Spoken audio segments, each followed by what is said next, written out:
Hello and welcome to this week's episode of The Insider, brought to you, and I know this is going to freak you out, by Vanishing Inc. um, my guest today's a magician. Weird, eh? He does close-up, parlour, stage, TV consulting, touring shows, and happened to work on Dynamo's team for about 8 years. It's Harry de Cruz. Harry, how are you today? Hello, I am good, thanks. Sweaty, which is a Yeah, rarity hot, for isn't it? yeah, it's a rare thing to happen in England, but yeah, hot and sweaty, but I'm good. And thank you for that lovely introduction. Not at all. What's your magic origin story? You've got 19 seconds. Oh, okay. The real one or the one I give the public, the No, let's fake? do the real one. Okay, the real. Saw a magician called Paul Megram, who's also Colonel Custard, kids entertainer. Saw him working at a furniture store when he'd just started his career in like a creche area, and fell in love with him. And then he ended up mentoring me throughout what I know, and sort of pushed me towards that performing side. And then I also studied TV as a sideline in case I couldn't do magic full time. And then that somehow took me into the TV world, which then went back into the world of magic, and then they all sort of collided. That's There you kind go. of And I think you were on time there as well. That's good. okay, good. So then, Dynamo, uh, you worked with him for about 8 years, is that right? Yeah, And you eight started, years. if this, I think this is fair, but you started off quite low down the food chain in the production and ended up quite high up. Tell us about that journey. Yeah, it did yeah. I didn't ever plan to do that kind of role in magic. I always wanted to perform, and I was sort of told quite rightly, think about a second career in case you couldn't do magic full time. And the thing I loved at the time was watching behind the scenes of like TV shows and films. So I wanted to become David Attenborough's cameraman. I liked the idea of sitting in a tree for 6 months waiting for a monkey to appear or something. And so I studied television at college, and I worked on like Britain's Got Talent and X Factor as a runner, as a T-boy. And then a number of magicians, through a chain of people, put me in touch with the Dynamo Magic team, who were looking for a runner at the time. And so I ended up becoming a runner for the Magic team, um, which were at the time was like Daniel Garcia and Blake Voigt and Rico de Vega and Kayla Morelli and Alex Rangel. So amazing names. And I was just going out and getting props for them because it was useful to have a runner who knew a little bit about magic, so they Sure. knew what invisible thread was, or if I couldn't find it from one shop to get another one, or why we might need it. And so I started with them, and then just stuck around really. Dynamo and his manager Dan. I was junior, so I was cheap, right? Like that's why I stuck around. It Sure. wasn't, yeah. And I sort of learnt via osmosis with other consultants coming in. So we brought other consultants in, and then I learned how to maybe do something with them, and then I was the sort of constant, which meant that I would end up sort of my role would change a little bit. So now I'd work with the consultants, and eventually I'd sort of hire the consultants, or also be in the writing room a little bit, and eventually I ended up sort of heading up the team. So everything he did that involved magic, whether it was a product or a live tour or something, I would be across um,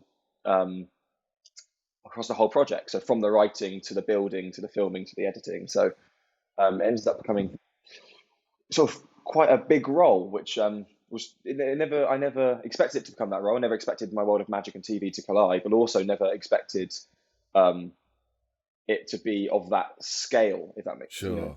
Yeah. Um, So, okay, so can you talk us through, if you can remember, how you ingratiated yourself into the writer's room? Because that must have been quite an important first step where somebody said, "And what do you think, Harry?" And you came up with a good idea, or you offered a line or a solution to a problem. How did that? Did you just sit down and not leave until? I mean, what was it? What happened? That's a really good question. I think it was so gradual, I can't pinpoint an answer.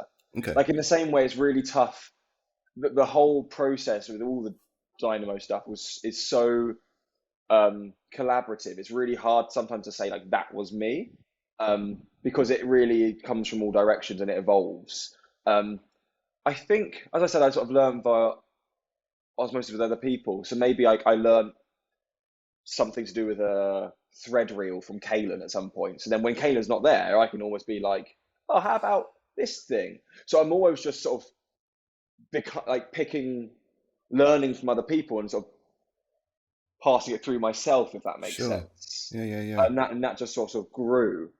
Just being Um, helpful then, really. yeah, and then I think the big turning moment happened for the live tour, the big arena tour he did, um, because that was the core team, which was very small, it was myself, Dynamo, and Dan, and then we brought in other people, and so I was kind of like the almost note taker, I guess, in some ways at that point, right? Or like we had like Luke Jamay and Paul Keeve come in, and I would sort of facilitate what they needed, um, and so yeah, just sort of it built sort of it.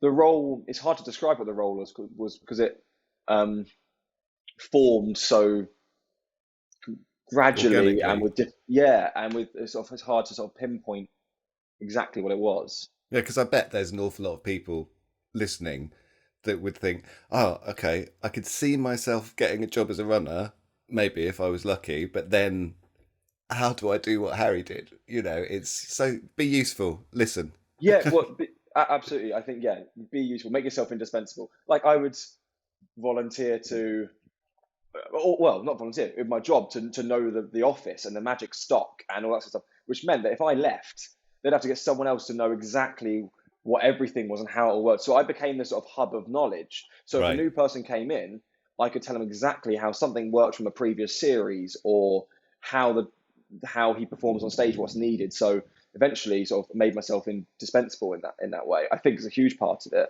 and I guess it also comes from knowledge, not just like a consultancy thing, but I watch as much magic as possible and want to.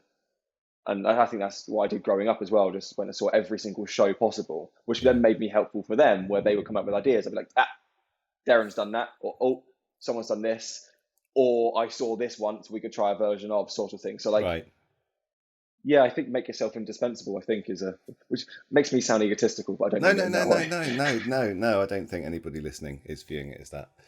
What do you think was the most challenging bit of filming or production, if the live shows were more challenging than the filming? What was the most challenging bit that you did?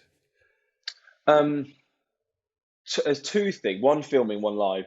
The filming, the term we always used to use was the stars have to align. I think what people don't realize with filming is like how much has to happen for it to be a perfect, workable clip for Mhm. TV. Like not only has the trick got to work, the performer's got to be on form, the reaction has to be right, the camera has to catch the reaction and the trick. Right. How do you film a trick that maybe is angly for both the spectator and the camera at the same time? Otherwise, you've got to do pick up shots and those kind of things, Hmm. which we fell out of love with. I think the last series we did, the one I headed up, we did pretty much with only one camera in one take. There was a second camera there just in case because we fell out of love with those. It started to feel dirty. It started to feel, I think, magicians saw it, but I think the public started to feel suspicion, and so the stars have got to align. So I think that's kind of the thing that people don't understand, or maybe it was the hardest, is and how do you do your best to make them all um, line up? Like one of the things we worked out. I'm not hopefully giving any trade secrets away, but like if you wanted a jumpy reaction, what like okay, make the first few tricks really kind of calm and quiet, so Uh, therefore that's going to be a bigger step. Or if it's going to be gory, for example, like get them into that state of mind first, or prep them as well. It right. was a big kind of part. Prep them in the sense of like um, not stooge them. Not pre-show. Yeah. Yeah, no. Get into the right state of mind, make it Sure. more, if that makes sense. Yeah, just like a warm-up man at a TV show, he would get them to Yes. be happy and clapping and loud and etc. Yeah, so the more you can do that, the more those stars will align, and the better you get. And TV's hard because of the turnout rate, the amount you have to film. Like if you had 25 tricks an episode to make the TV show, there you filmed 40, maybe. You then uh, built, let's say, 60 and tested them, you came up with 100, right? You came up with 100, and then they go narrow down, and therefore you do that across 4 episodes. That's 400 tricks to create and then do it, and all this sort of boil it down. So the time frame you have to build it, rehearse it, create it, and film it it's just so tight that like it's so difficult for people. What people don't realize is how much has to go into it. Yeah. Um, Yeah. and, and sorry, I'm rambling a lot. Yeah, no, um, challenging. You had the other challenging thing, situation from filming and from live. well, I think it's a proud moment was, I've got um, the proud question later. You can't do the proud oh, one now. I want challenging now. all right, we'll come back to it later. We'll come back to it later. Yeah, it probably works better for the proud. We'll come back to it. Stick around because you'll Stick hear what I'm proud around. of. There you go. It's a teaser. We're just going to this Coming ad up. break.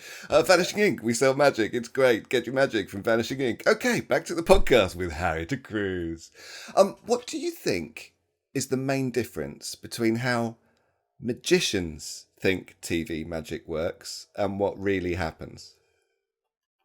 Ooh, I think. I think what I covered there is people don't realize how much work has to go into it. I think is the big thing. That's it, right? And also, I don't think it's as dirty as people think. Mm. I don't think it. I mean, maybe there has been shows where it feels like that, but I think because they don't know what goes into it, people don't realize you can't be dirty like that, or you can't.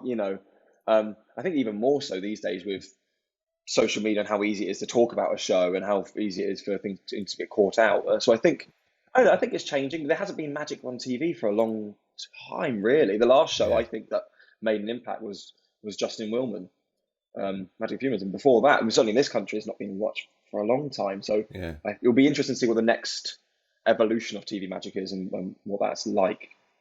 Yeah. What do you think? And you have kind of touched on it, but I'm going to ask you directly. What do you think when people dismiss TV magic as editing or setup or stooges or that kind of thing? Does it frustrate you? Are you used to it now? How do you react? What do you feel? Certainly used to it. I think the introduction of Zoom magic and online magic has made people realize. I think they've gone like, oh, you can't misdirect a camera. You can't do a top change on camera because you see it. And so you go, oh, that's probably why they cut to a reaction, for example. Yeah. Or when we went onto Zoom and got online shows, we had a new place to perform magic, right? Uh-huh. It was new. It was almost as if someone had said, we've invented this thing called stage. It's got wings, lights, trapdoors. You can use all these things. It'd be mad not to use them. So we started creating magic with opportunities that uses tech, uses what's off screen, and uses whatever you need and perspective and things. And that's fine to magicians. Yeah. Then why is it not okay for TV? Just because you're not doing it, Yeah. right? Just because.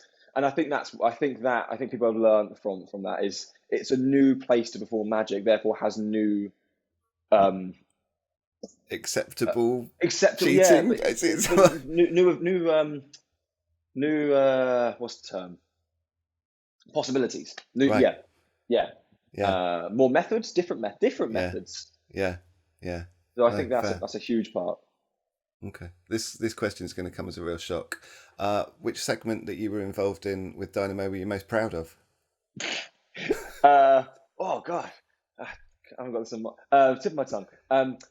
When the live show was announced, as with most live shows, you come up with a name first, and they came up with seeing is believing, and the idea was you've seen it on TV, we're going to do it for you live, which meant there was a number of effects that he was known for we had to do live, and one of them was phone and bottle, which had I'd say a TV method. Don't mean that in a dodgy way. But definitely. TV method is fair. Yeah. It's like saying we had a close-up method, we need to take it to stage, or stage method, take it to TV or whatever.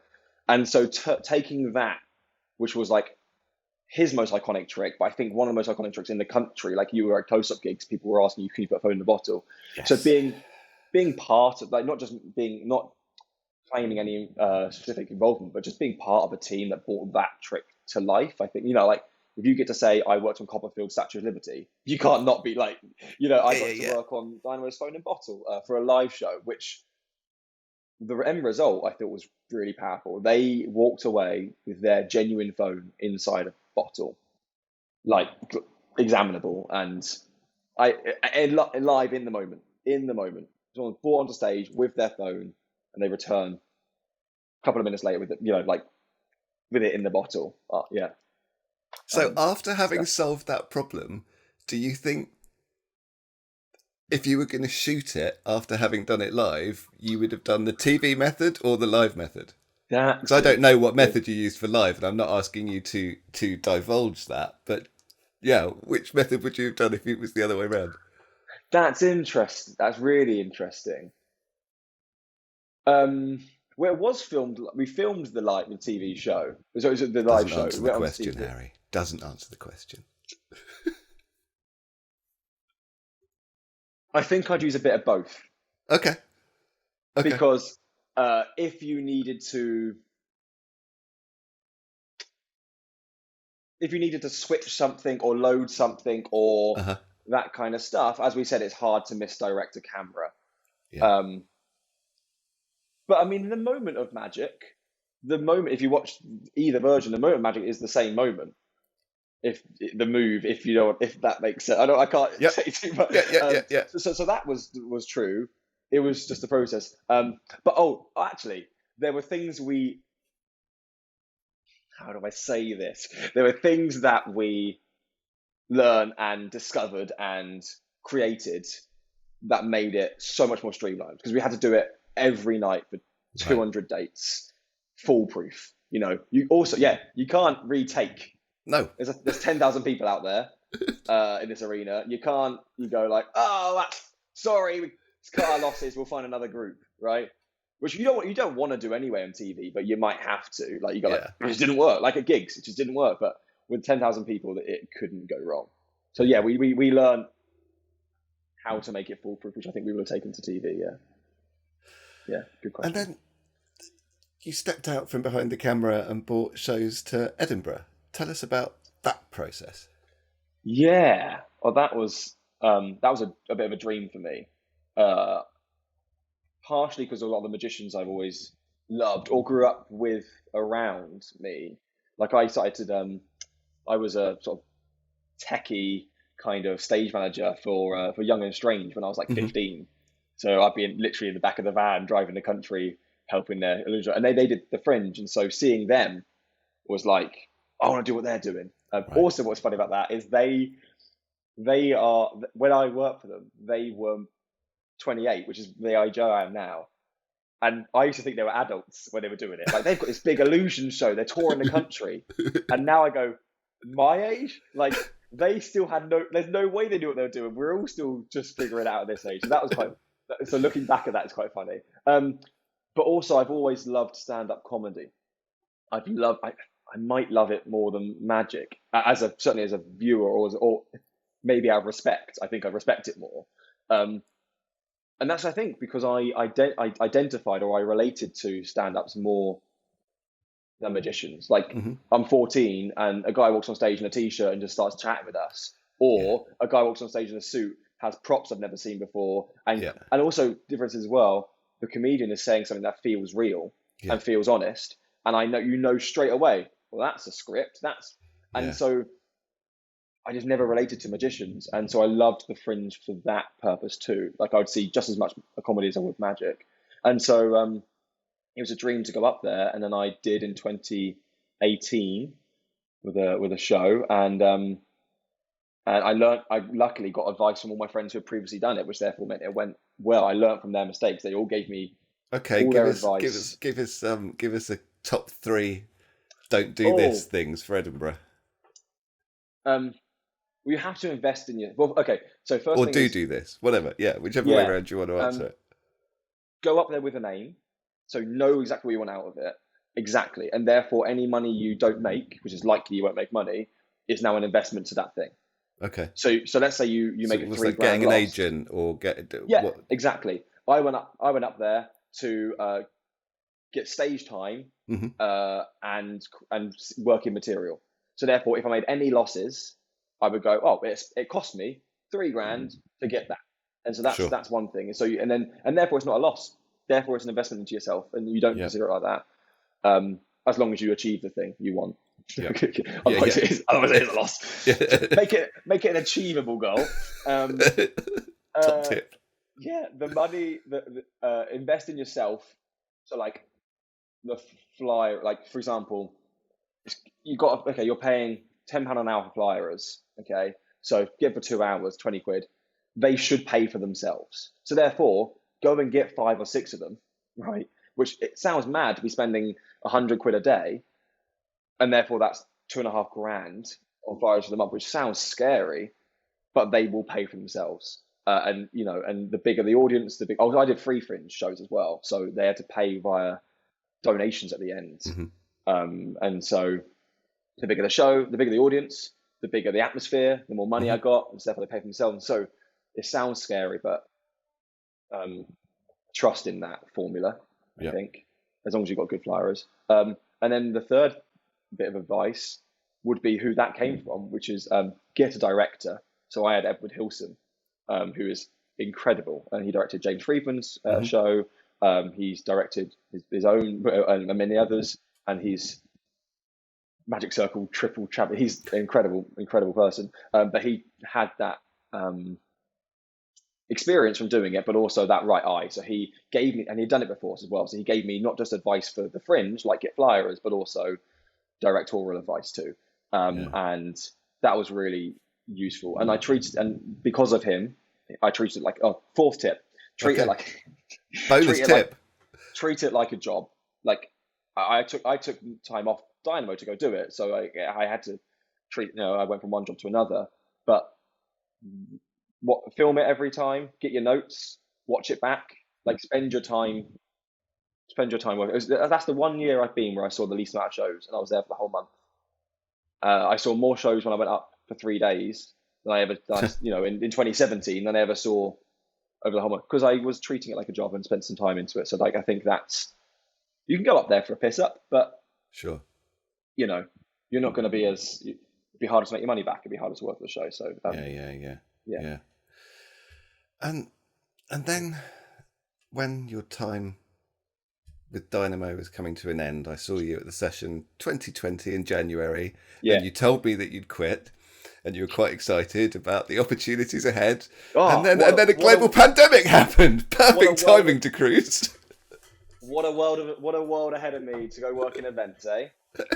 What did you do, man? Well, should we get quite bleak? I mean, I'm going to go personal here, but not lost my job, but quit my job. So lost all future work. Girlfriend broke up, or 4 years broke up with me, which therefore meant I couldn't have the flat we lived in, and no work. It was like, all right, okay, it was rock bottom. Game over, yeah. Yeah, it was. But I have the best friends around me who just supported me huge, and they made me realize, actually, rock bottom is great because you can do anything you want from here. You can start up fresh. Interesting. Yeah. So at one point I was like, well, why do I choose magic? Is there anything else I want to do? Is there anything else that interests me more? Go to uni, go live in a different country. And so I really got to examine myself, which was really a really interesting place to be when you have nothing, right? No money either, right? It all went. And so that was an interesting place to be, and I still chose magic, bizarrely. Like, what a mad world we're in. The whole world is your oyster. No, yeah. I like magic. Yeah, I just like it. Yeah, we're all geeks. Like, there's no hiding it. No matter how cool you are, how many tattoos you are, you're still into magic. Like being the best looking in the Burns unit. Like, you're still a magician. What did I do? So things just came up. It was amazing. So friends supported me massively and put my name out there, but things just came up in the right sort of people. I think the Dynamo name helped, obviously, sure. Right? Like, he's now free, he's available, because I was full time with him for 8 years. So that was an interesting point. But also, went and worked in a market selling phone decks. I went and worked in Brick Lane Market. So I just grafted and sort of kept performing and just sort of took every opportunity, really. And then it then became the best thing that ever happened to me, because I ended up in a show. It feels weird to say this without you asking me, but I've if it got. was Tell us about Champions of Magic and Wonderville. It's here. I've got it. I have got. That is the next question. That legitimately, promise. What a great the next segue. question. Well, I should have allowed you to say that rather than me bring it up. But like it linked. It's all right, I'll edit it. It's fine. It'll be really smooth. So to Cruz, tell us about Champions of Magic and Wonderville. Oh, that's really sweet. It's the best thing to come out of the pandemic. So yeah, like it ended up, the opportunities opened up for these. Also, with and now I'm going to ruin your editing if there is. I'm not going to edit it. It's staying totally okay. like this. Because consultancy stuff, there were certain things that opened up for other people. Like more people had TV opportunities or online. Right. Like I worked with Will Houston and Steve Thompson on their video chat magic project, which we then did on Vanishing Inc. And the book, and so I got to work on that, which that would have come up if it wasn't for the pandemic. So just things opened up, which was amazing. I think magicians really adapted well to the online space. Like I think magic more than any other art form worked best. Yeah. You know, comedians were doing on Zoom shows. I just watch a Netflix special, I reckon. Like, yeah. But things opened up, and so there was a sort of, not campaign, but a thing that happened here in London theatre, which is companies had their theatres empty, so they gave them to young producers and directors to put on their first West End show for a small thing. It was cheaper for them to run a show at a loss than have an empty theatre. Sure. And so shows got put on, and one of them was a show called Wonderville, which was a producer who knew Chris Cox, and Chris put forward the idea of how would we do a multi-man kind of multi-person. I'm so sorry. It's all right. It's all right.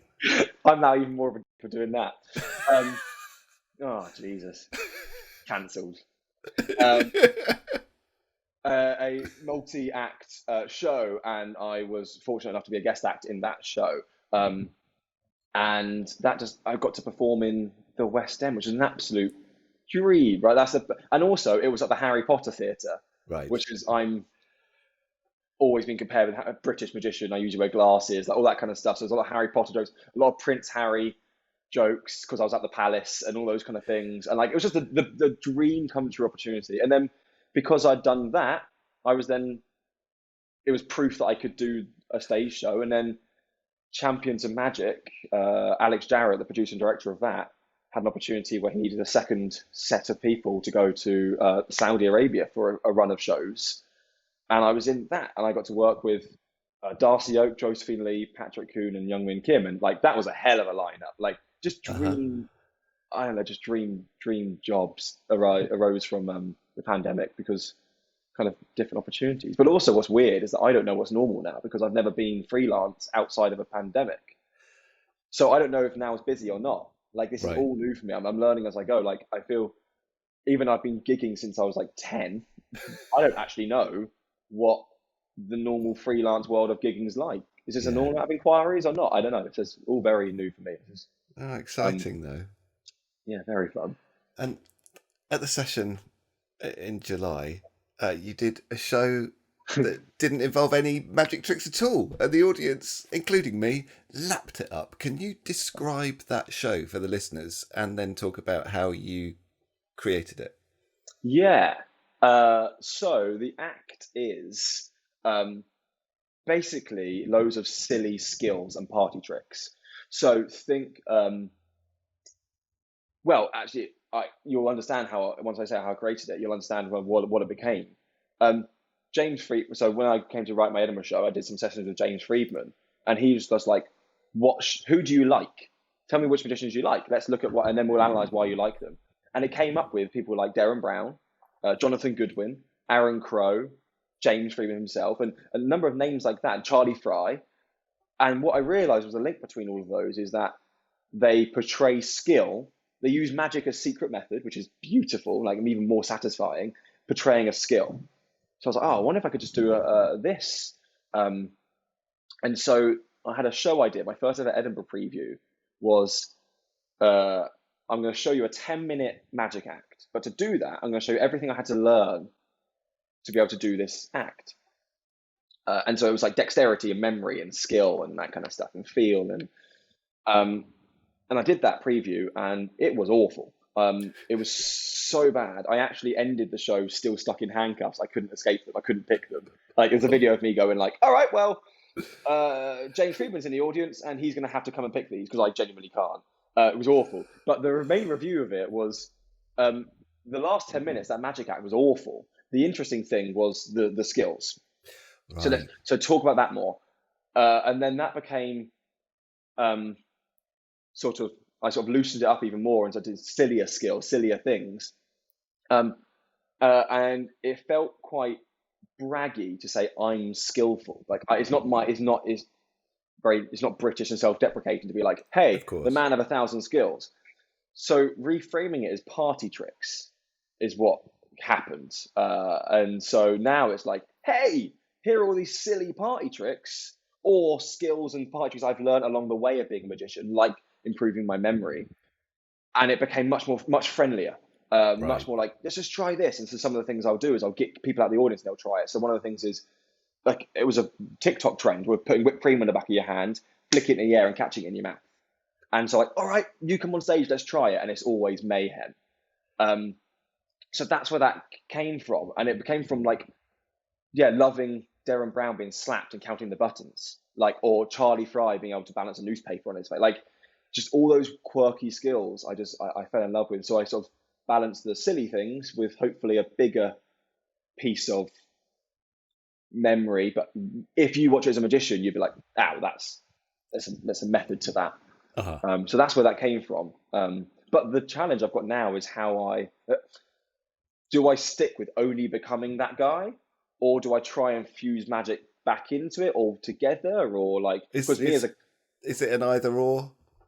I don't. Yeah, it's interesting. If you see me in close up, I'm the same person but doing very different stuff to what I'm doing on stage. And so I'm in this kind of weird midpoint of what because also a magician is bookable because you know what you're getting. I'm booking a magician to host this event show, whereas you're not booking a party trick boy to like. So I'm trying to like, how do I reframe? So I'm in this really interesting kind of position, point in my career or life where I'm like trying to find how to actually market it now. Yeah. Because there's an education element that isn't needed with a juggler or a singer or a dancer. It's like nobody's seen this. Because when I saw it, I thought, oh, this is really smart because this can work on cruise ships, this can work on theatres, this can work in cabaret, this could work anywhere. You don't, with the lot of it, you wouldn't even need English. You can just see the things and enjoy it. But I hadn't realised that nobody knows what it is. Yeah, if it's original, then if it's new, then you have to also educate them on it as well. Yeah. The closest I can get to is do you remember Boy with Tape on his face? Sure. Tape face? Yeah. It's silly party tricks with props.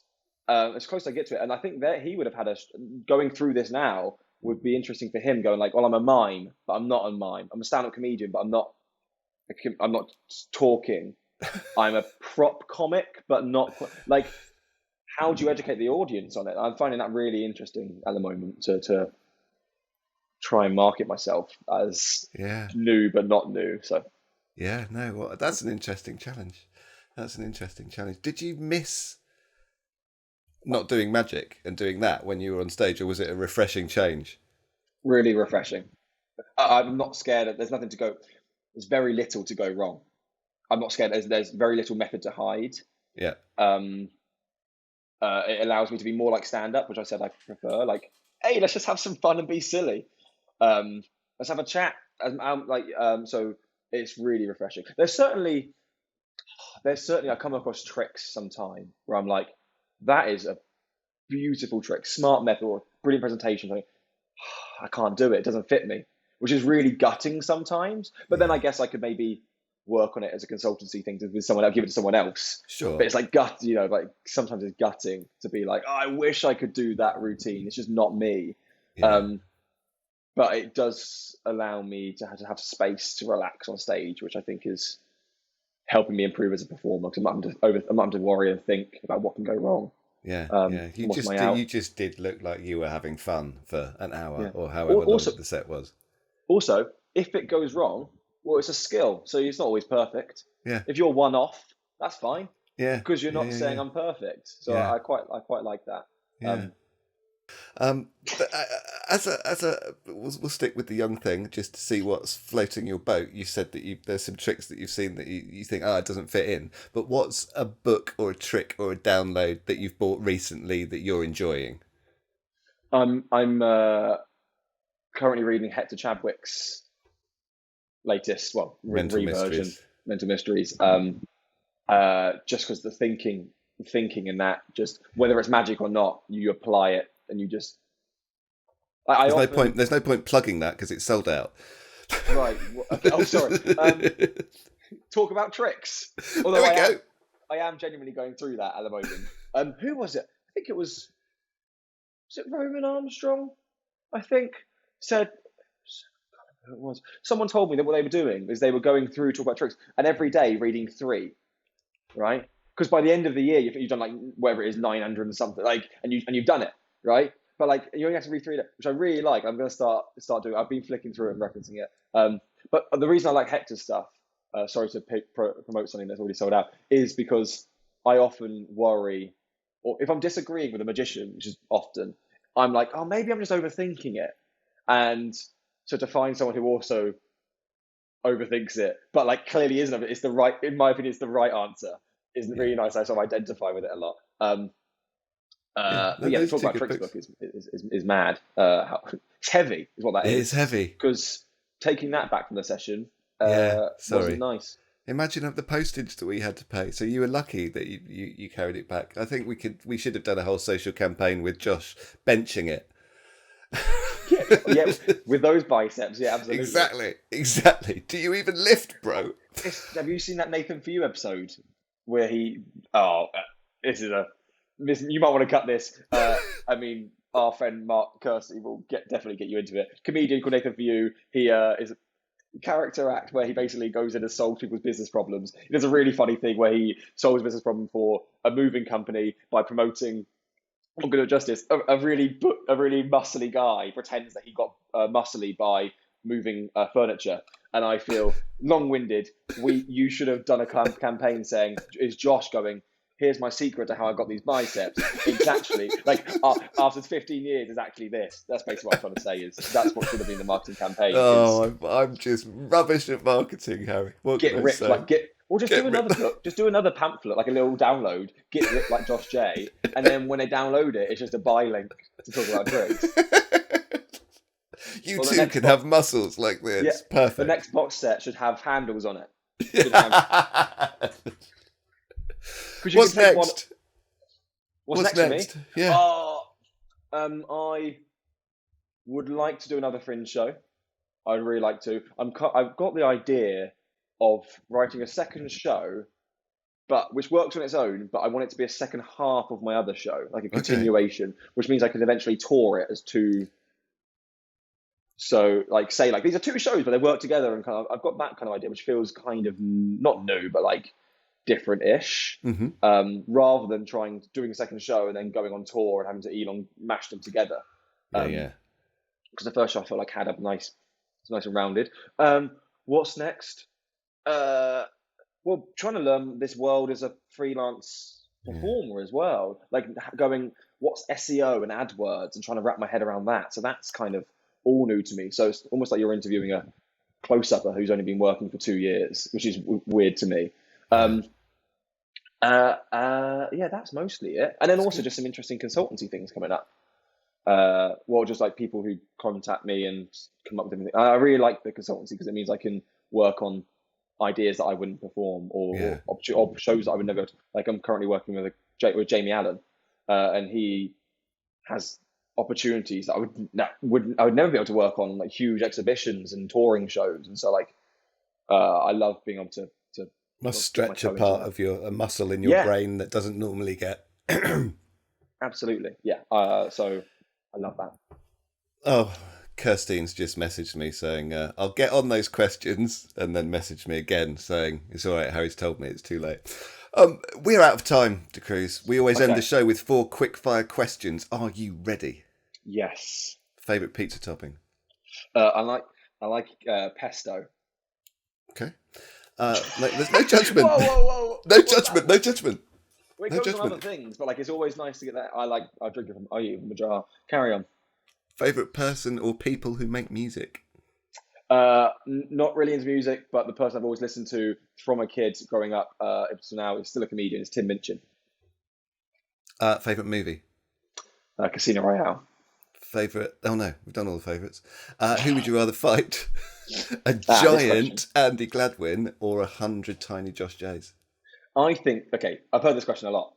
I think this question implies that we could all take Gladwin now, but we couldn't if he was big, or none of us could take Josh now, but maybe we could if there was 100 small ones of him. That's You why I had think to this have question. actually given this thought. That's Yeah, well, because every time I've listened to it, I've gone like, well, what's the reason? My theory is I would, because I'm reading talk about tricks. Every day I'm reminded how smart Josh is, and I think 100 of those little brains would still be scary. So I'm going to try and take one Andy Gladwin massive brain.